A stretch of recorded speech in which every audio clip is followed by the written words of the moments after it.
Today we're going to be talking about Murder on the Orient Express and Daddy's Home 2. So stay tuned. Welcome to The Real Review.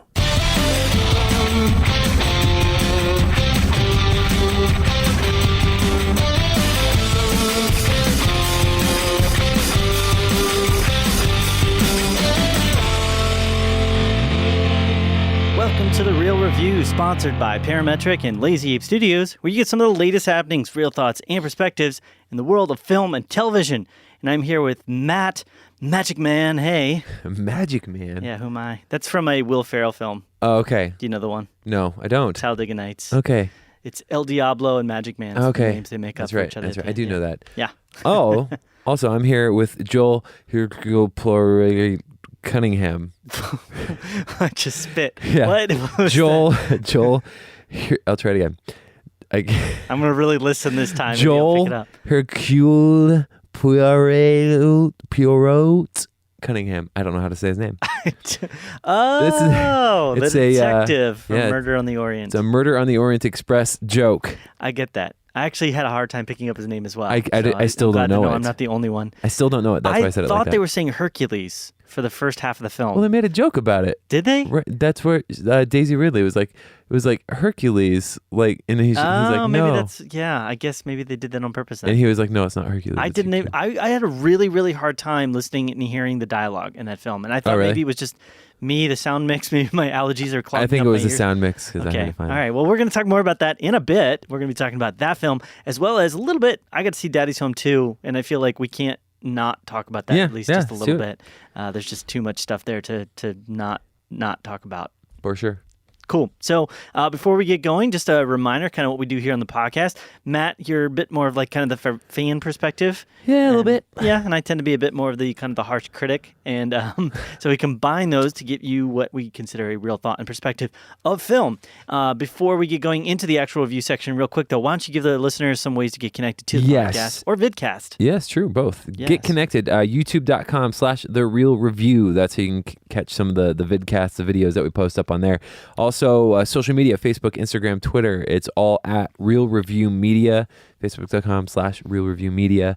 And that's how you can do that. You can find us on our website also, RealReviewMedia.com, and email us at RealReviewMedia@gmail.com. Again, that's real spelled REEL, like film reel or fishing reel, whatever. You did it, Matt. Whatever. Yep. You did it. I did it. Good stuff. I've got 2 different drinks here that I'm working my way through because I haven't had any food yet. So I'm going to apologize in advance. You might hear my stomach rumbling throughout this. I'm just apologizing in advance. It's really distracting for some people. So, yeah. All right. Well, let's keep going on some of the review stuff. So, Matt, why don't you take it away? Murder on the Orient Express. Yeah, let's totally do this thing. To let you start off with and you're not feeling the greatest either, right? You're feeling I'm under the weather. You can tell I'm kind of of like gravelly and more like sounding. So anyway, I'll try my best to not sound like that. Cool. Okay, here we go. Murder on the Orient Express. A lavish train ride unfolds into a stylish and suspenseful mystery. From the novel by Agatha Christie, Murder on the Orient Express tells of 13 stranded strangers and one man's race to solve the problem before the murderer strikes again.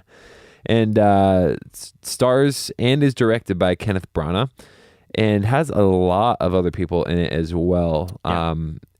Actually, a ton of people. You have William Dafoe, Daisy Ridley, Leslie Odom Jr. You have, Judi Dench is in it. Sorry, I'm looking up on Rotten Tomatoes. I'm wondering how it's doing right now because it's yeah. So middle of the pack. A ton of people in it, and the big thing with this movie is it's a mystery, and it's posed as much, especially from the trailers. You get, okay, it's a murder mystery. We're gonna figure this out. And it's based off a novel which I read forever ago, but I forgot about it. Oh, you actually read the novel a long time ago? Wow. It was in high school, I think. Yeah. Maybe it was that. I don't remember. It was either that or And Then There Was None. I don't remember either one. It was an Agatha Christie thing. Right. And this is it's a remake. There was originally so not only the book, but then you had the Sidney Lumet film from like 70s or something. I believe 73. Yeah. So 73. Overall, I thought this film was okay. Mm-hmm. Things that I liked, I thought it was acted really well.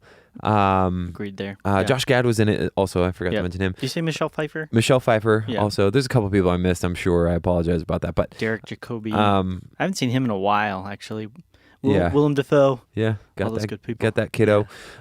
So I thought it acted really well. I actually thought it was directed well as well. Mm-hmm. Some of the shots that bothered me in the trailer actually weren't the same that they were in the film. Yeah. Especially that scene where it's like panning from each person as they're like explaining after they find out somebody's been murdered on the Orient Express. Yeah. Again, we're not going to get into spoilers in this, so we'll keep it, fresh for people that haven't heard it or know what's going into it. But I thought Kenneth Branagh was a highlight. Mm-hmm. I thought he was the best part of the whole movie, in my opinion. Okay. And also his mustache was one of the best parts of the whole movie. He didn't do anything with it except for... He had a guard. Yeah, that was it. So, but he didn't he wasn't like, or like somebody didn't try and touch it and he's like, don't. So what I was kind of hoping the for other thing that I liked about it, and this kind of ends what I liked about it, it looked good. It looked competent. Yeah. I mean, it didn't look amazing to me. Right. It looked like it was well thought out. Right.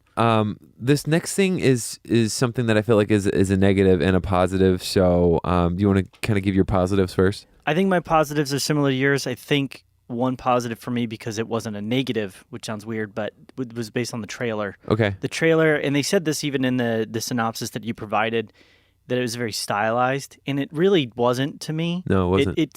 It was pretty much a straight up mystery kind of thriller about a murder that takes place on a train. Yeah. And I was thinking that it was going to be much more stylized. Yeah.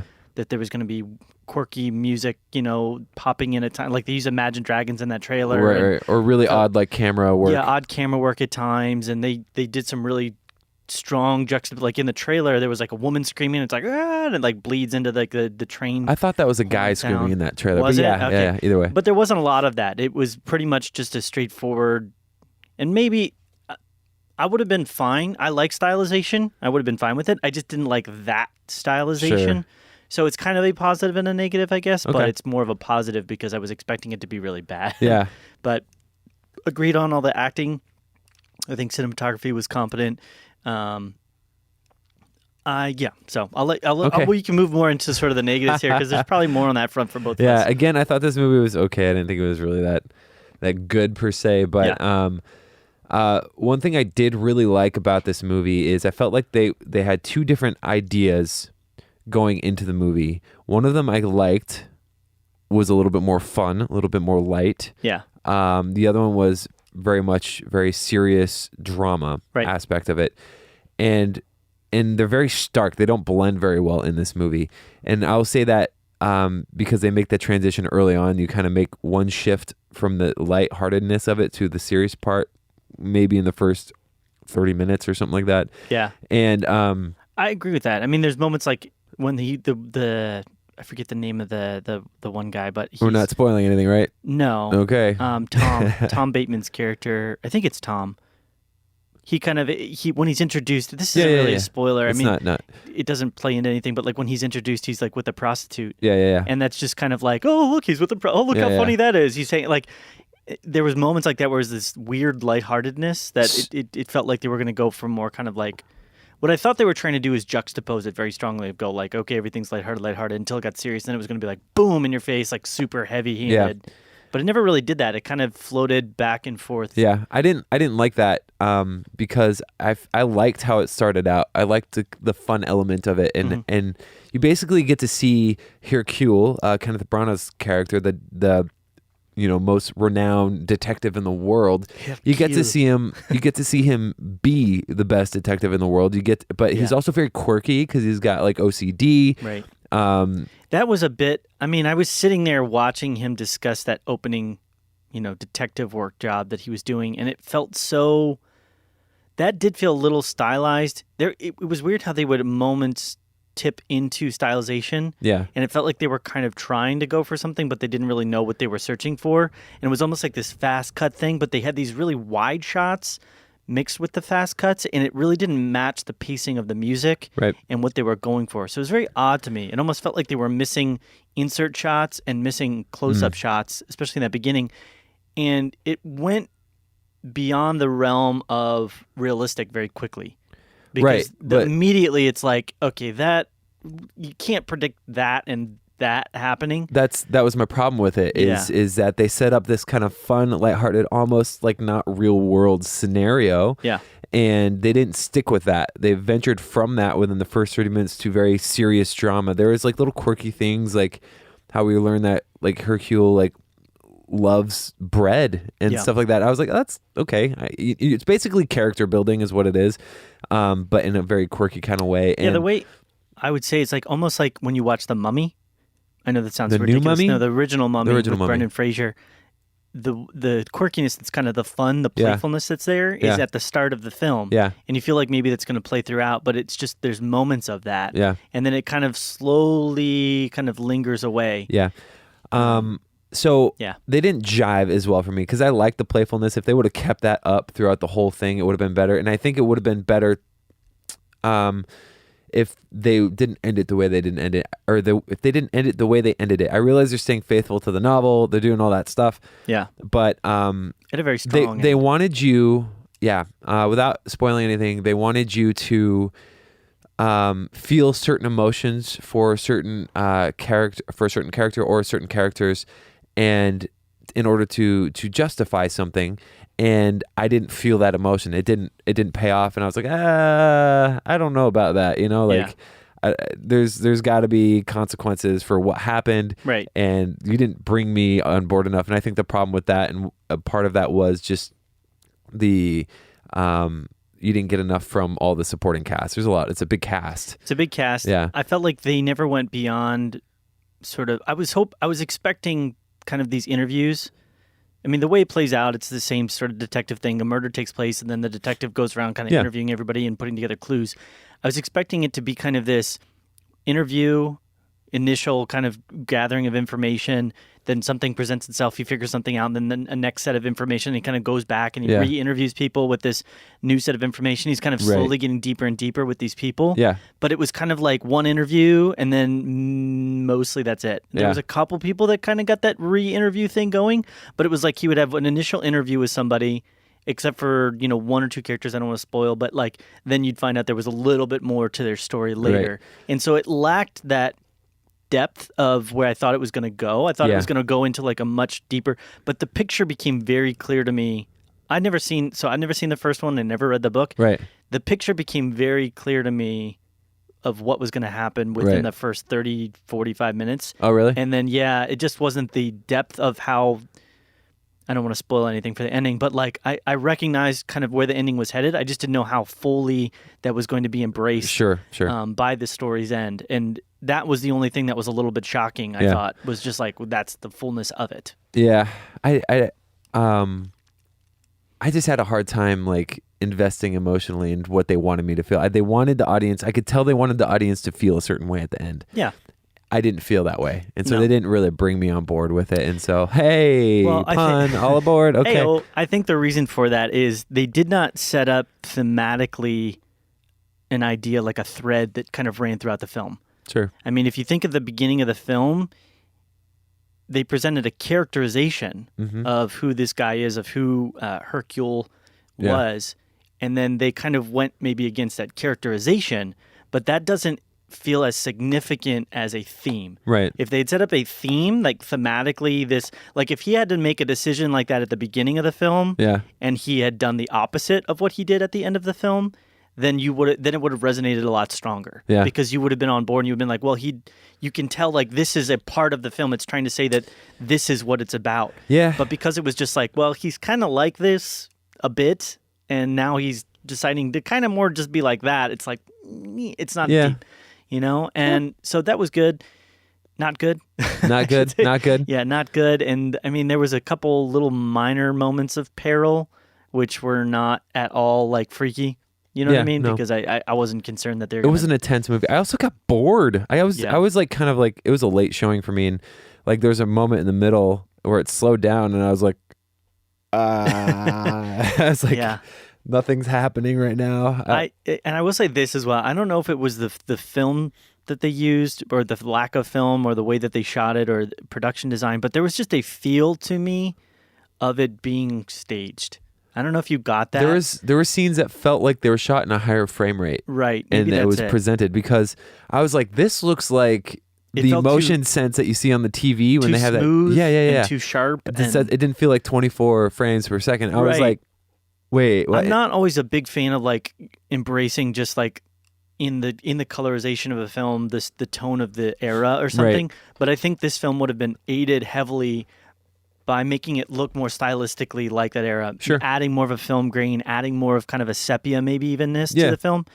That would have aided me a lot because there was no reason to go what is basically like very, very modern color palette and colorization with the film. It was very, at times, very bright. Yeah. I mean, almost oversaturated in a couple shots. And I think cinematography-wise, we talked about this, there was a couple shots that stylistically, like there was a shot that was like an overhead shot of, a couple of them talking about the crime scene, and that was kind of stylistically there. And there was a couple kind of like walking takes of like, hand, like steady cam type things, like the shot you're talking about where he's going through and it's kind of looking from person to person. Yeah. So there's like 3 or 4 of those that I can call out in my mind, but nothing that really resonates with this idea that they were going with this consistent stylization. Yeah. And I think if they'd done a good version of that, I would have liked that. Been more on board. Yeah, I've been more on board. So I did want to talk about that. I want to talk about the production design because I think for whatever reason, although everything felt like that was probably authentic, it also felt a little bit over the top. No, I got you. At the same time. Yeah. I feel you. I think the things that I was like enjoying the most was the food in the film. I don't know, that's why. Whenever I see movies, it's weird. I don't know if you get this way, but you like that sounds really good right now. Yeah, like you see somebody eating something. Like the cake? You're just like, the cake, man. Yeah, I was like, oh my goodness, yeah. And geez, Johnny Depp. I mean, we could briefly just discuss Johnny Depp, but he's not looking like he used to. You know what I mean? He's kind of getting pudgy and sorry, I shouldn't be rude. And poor Johnny Depp's listening to this right now going like, this guy, what's he talking about? We just lost sponsorship from Johnny Depp. Thanks a lot for that, Joel. But no, I mean, I really like Johnny Depp as an actor. I know he's done a couple films that have flopped pretty hard. When he's like the outrageous characters. Yeah, he kind of went down that after Pirates. He kind of really embraced that whole really odd style. Yeah. Charlie and the Chocolate Factory and the Alice in Wonderland style. And that just went so far. And I was like, I was wanting him to kind of pull it back in a little bit. And it's hard for me to take him almost seriously at this point. And I know that there was some news articles about him being at the premiere and really struggling at the premiere. I heard about that too. But I don't know. I was hoping for this to be a little better. Yeah. I think if they had focused more on the action elements too. Yeah, that's true. Strange. It felt slow to me, I think. If they'd had a few more battles or fights or something like that. Something, I don't know. Hey, you want to hear my score? Sure. My score for this movie, 67. Okay. Yeah. I was kind of just like me. I'm a little higher. Oh, okay. Yeah, I'm at a 73. I think it's because it didn't pull me along emotionally, and I'm that emotional guy. And I was like, I can't be on board with you on this one. Yeah, I think the acting worked a lot for me, and I think the cinematography was okay. Okay. So that saved a lot. The acting, it was good. I was enjoyed expecting like an F. Oh, okay. You weren't expecting low. I went expecting moderate to a little above moderate, and I got a little less than that. So that's where I draw the line. Draw the line there, bro. Yep. Cool. Well, good things then. We're gonna move on. Yep. We're talking about our second film, which I'm the only one that saw this, so we're not gonna spend a significant chunk of time talking about it. Sure. Do you have any thoughts? Anything you want to? No thoughts. I knew the trailers had me chuckling. But what's the movie we're talking about? So the film we're talking about is Daddy's Home 2. The synopsis for this is Dusty, played by Mark Wahlberg, and Brad, played by Will Ferrell, have joined forces to provide their kids with a perfect Christmas. Their newfound partnership is put to the test when Dusty's old-school macho dad, played by Mel Gibson, and Brad's ultra-affectionate emotional dad, played by John Lithgow, arrive just in time to throw the holiday into complete chaos. Directed by Sean Anders, who's the director of the first film. Okay. It stars a pretty okay-sized cast. Mark Wahlberg, Will Ferrell, Mel Gibson, John Lithgow. It's got Linda Cardellini as Hawkeye's wife. Yes, Hawkeye's wife, but in this one, Will Ferrell's wife. Yep. Alessandra Ambrosia, who is Mark Wahlberg's wife, as makes sense. John Cena, who is busting out all over the acting field now. He's got that Bull movie coming out. I saw The Wall, by the way. You did? Do you like it? Side note, I actually did really like it until the last 30 seconds. You know, right? Yeah. And then you see that last bit and you're like, what? Come on. Yeah. Anyways. Couple kids in this. You got Scarlett Estevez, Owen Vaquero, and Didi Costine. Scarlett related to Emilio. I don't know. This is important information we need to know. Actually could be. I mean, nepotism in Hollywood is a pretty known thing, so she definitely might be. I'd like to know what happened to Emilio. Anyway, I digress. Go ahead and keep going. Anyway, yeah. So I went with this to pretty low expectations. I actually didn't see the first one. I don't know if you saw the first one. So you just went in with no prior knowledge of what's really going on here, the dynamic? I felt like I knew what I needed to know. Okay. You know, the idea was Daddy's Home 1 was about two dads that are fighting over this, marriage relationship and kids. And that was probably what the first one was about. I mean, it seems like about as deep as that. And the second one seems like about as, based upon the depth of this second one, that's probably about as deep as the first one got. I mean, I gotcha. The second one is really just about them jiving with their dads. Kind of jiving with each other. Okay. That is, I'd say that's like the B plot. The A plot is more, them jiving with their own dads. Yeah, because it seemed like, I haven't seen the first one, and the trailers painted out as like, hey, they got over their differences in the first movie. Right. And they both have very different styles. Obviously, Mark Wahlberg's like the rough, and then Will Ferrell's like, kind of the kid version. And so they had to learn to jive in the first one. Yeah, and then this one is them trying to work together in conjunction with their dads both being... Yeah, they use the metaphor of a harbor. Okay. And they're like, I got the harbor closed. There ain't nothing coming out. And the harbor's like where they harbor their emotions and negativity. Gotcha. And then eventually like, oh, the harbor's open now. I'm like docking boats all over my harbor. So like it's silly. But I didn't expect much. Yeah. You know what I mean? What I was kind of hoping for with this one was, in a sense, a Christmas Vacation type film. Okay, I got Because I actually really like National Lampoon's Christmas Vacation. I don't know about it's an annual staple. It's an annual staple. It's a Christmas, which we're not even necessarily in the Christmas season yet, but these days we do Christmas so early. Right, this started back in September. Yeah, so I wasn't necessarily expecting that, but I was hoping, well, maybe because it's Christmas season for the film, that it would be something like that. And a minor semblance of that. Okay. What I would say was decently well acted. Okay. I think all the characters really embraced the idea of what their character was about and hit it heavy and hard. Mel Gibson played the perfect jerk of a father, machismo jerk of father. John Lithgow played the perfect, over emotional, oh, my son, amazingly so. I mean, there's a couple parts that I think they made me laugh more than anything. Yeah. I think the back and forth between Mark Wahlberg and Will Ferrell was not that funny to me. Okay. I don't know, personally, I think the Will Ferrell thing's kind of getting a bit old. Yeah, because he's kind of similar.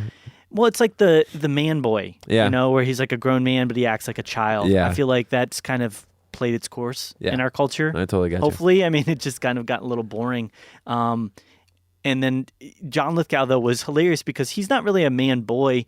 He's like a father and a husband, but he plays like this over emotional, like almost Canadian, oh, it's okay, there's a part, and I will spoil this because this was one of the funnier parts where he goes, spoiler alert for this kid, he goes missing, and they're like, where is he at? And they go find him, and he's in the forest, and he's laying face down. He passed out, and he's like, wolves are all around him, and he's just like, oh, it's okay, guys, don't worry about it, it's not a problem. The wolves are like chewing on his arm and stuff. You know what I mean? He's just so happy. Yeah, he's and that was a funny part. And there would be moments. I would say there was a couple funny set pieces because the movie was really kind of Christmas Vacation. It was a set of this thing and this thing and this thing, and they have the part with the Christmas lights, and they have the part with the the sledding, and they have the part with the tree chopping, and it's like they literally were mixing the beats, but following almost the same beat for beat structure as Christmas Vacation. Ridiculously enough, this sounds stupid, but where the movie really, really fell off the rails more for me was in the end. Okay. It survived the drama, the tension of the film survived on the basis that people are just not able to work out their differences. Oh, really? And discuss what their problems were. So Gotcha. instead of just going to a person saying I have a problem with X, they just go blah, blah, blah. I mean, and you kind of expect that. Yeah. They've got to manipulate the circumstances. I gotcha.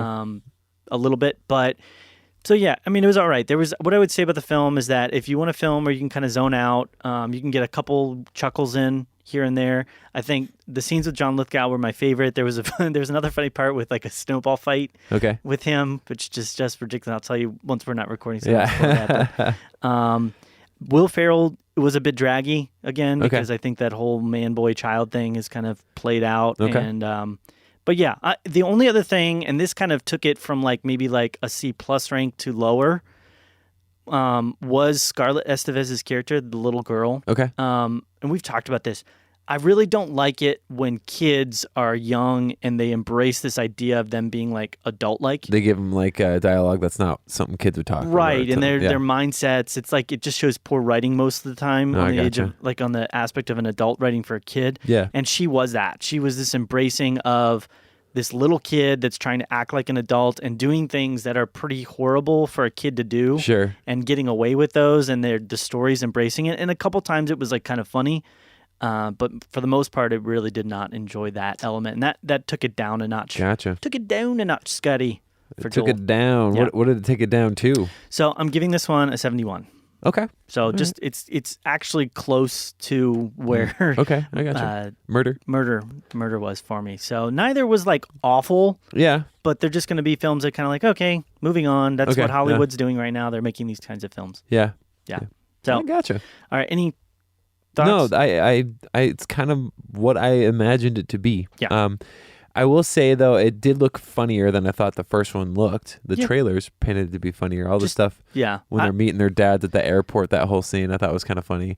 What they spoiled that in the trailer for me. Yeah. Because that probably would have been a lot funnier if they didn't spoil in the trailer. That's true. You do get to hear John Cena sing. Spoilers. Hey, so John if you Cena ever wanted to know if he's a good singer, spoiler, he's not. Okay. Then check out the movie. Yeah. So there you go. Well, that's all I got. All right, so we'll go ahead and sign things off today. Again, some reminders at the end, some ways to get connected to the podcast. You've got our website, which is realreviewmedia.com. You've got our Facebook, which is facebook.com/realreviewmedia. Yep. We've also got our Instagram and our Twitter, which are both at Real Review Media. And then we'd love to hear your thoughts and perspectives on these films, anything else we haven't talked about, maybe some news or things that are going on for you in the world of film and cinema. Shoot that to us at realreviewmedia@gmail.com. Do it. Awesome. Anything else, Matt, for us? No, that's it. All right, well, then it's been real. It's been real.